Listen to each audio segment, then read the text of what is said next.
Hello and welcome to Joseph's News. Let's take a look at the headlines. Live music in the city has taken a beating. Bengaluru celebrates World Conservation Day. Freshers' Day held at St. Joseph's College. Anti-human trafficking bill passed in the Lok Sabha. Big Data Analytics Department conducted the second edition of Datagram. Authors of the book Secret Sauce visit the students of St. Joseph's College.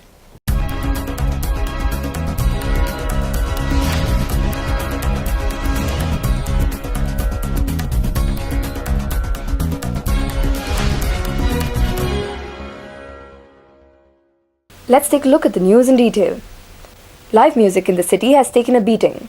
With the confusion over acquiring occupancy certificates and with the police notice in circulation, many venues have shut their doors to live music. A protest against the ban on live music was held at Paper Pub in Indranagar on Sunday. There are a lot of prerequisites that are required for such venues to function as of now, as per the latest license requirement that has been given to us by the government.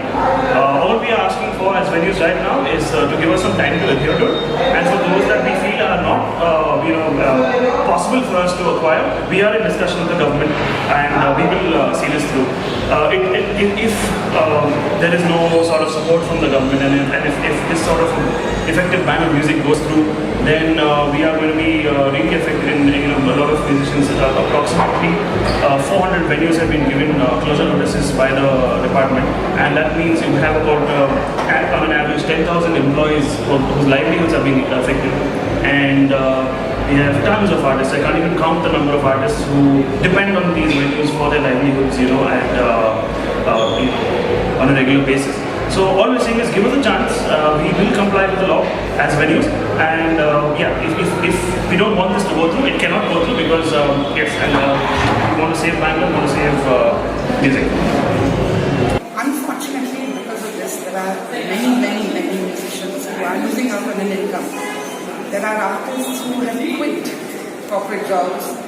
There are people who have been working in very good companies but didn't like it and chose to be a musician full time, and now they're left without an income. There are music schools that are training musicians, the young musicians who've never seen what it's like to perform live, and they won't get a chance to do it unless it's sorted out. For artist managers who spend their entire, they professionally manage artists. No artists, no gigs, no income. There is no clarity, there is no clear document. They use only legalese.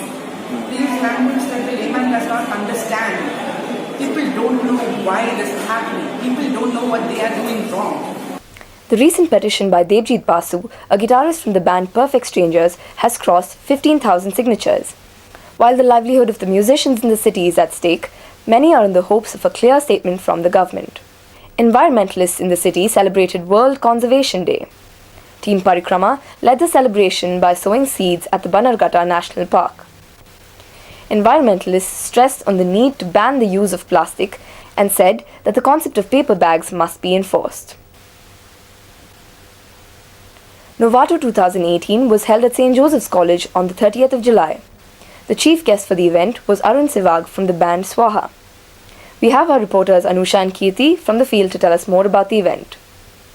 Freshers were ushered into the new academic year with NOVATO 2018. The event started off with college anthem followed by the prayer song. The students were asked to come in their best retro attire. The chief guest Arun Sivak performed with a part of his band Swaha. There was an icebreaker session followed by talent show by the freshers, based on which the title of Miss and Mr. Fresher for 2018 would be awarded. The unexpected rain has stopped the event right after the talent show, and most anticipated event of the evening, DJ night, was cancelled. We have Afrin Modi, the president of Student Council, speaking to us about the event. This year we thought to keep the theme as retro, and we thought we would change our name. From last year it was called as Swagat, but this year we decided we would name it NOVATO, simply because last year's fest and our college logo, that Fide et Labor, that is in French. We were looking for a French substitute for freshers, but we couldn't come up with a very catchy name, which is why we stuck to Spanish, wherein NOVATO means a beginner, a newcomer. Anti-human trafficking activists rejoiced as the Lok Sabha recently passed the Anti-trafficking Bill. For the first time, buying and selling of human beings in India has been made illegal after 71 years of independence. The second edition of Datagram, the Techno-Cultural Fest, was held on the 2nd of August by the Department of Big Data Analytics at St. Joseph's College. Organized by Sigma Square Association, the fest aimed at providing a platform for students from across the country to showcase their talent in the field of data analytics. Dr. Vidyadhar Mudkavi, the head of CSIR 4th Institute, inaugurated the event. He spoke about the importance of data and its changing purview with time. Dr. Jayati Badra, head of the Department of Big Data Analytics, and Dr. Melvin Colasso, the registrar of St. Joseph's College, were also present at the inauguration. Over 150 students from 8 colleges participated in the fest.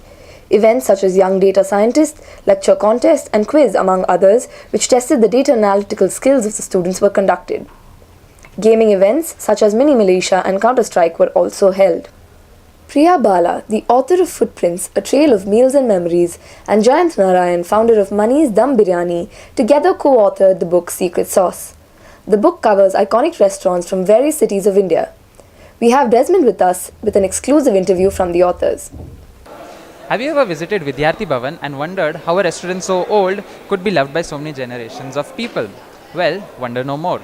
We have with us Miss Priya Bala and Jayanta Narayan, who have co-authored a book, Secret Sauce, which covers 40 iconic Indian restaurants.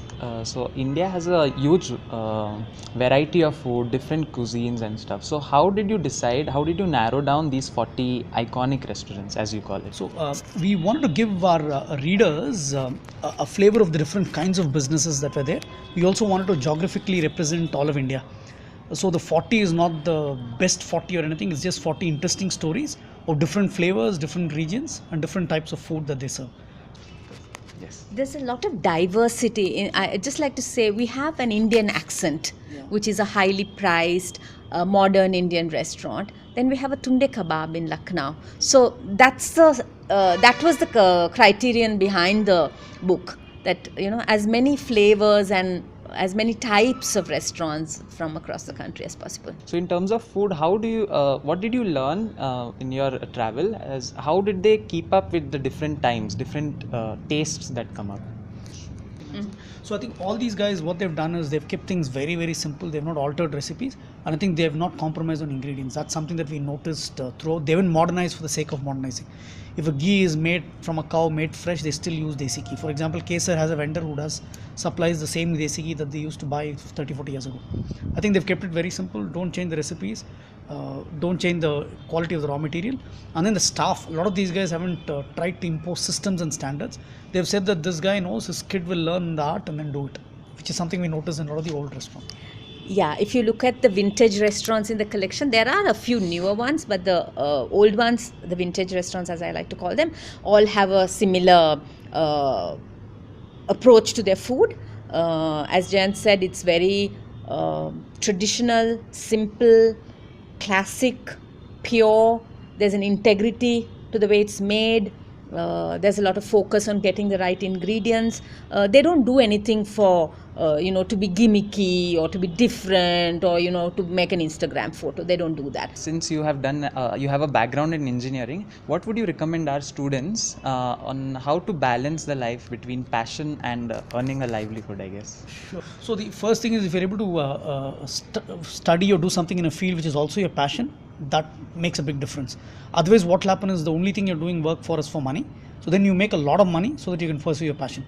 So I would say two things. One is pursue your passion, don't worry about money, or if you're doing anything else, make a lot of money and then come back to your passion. That's all we have for this week. This is Heidi Thomas for Joseph's News.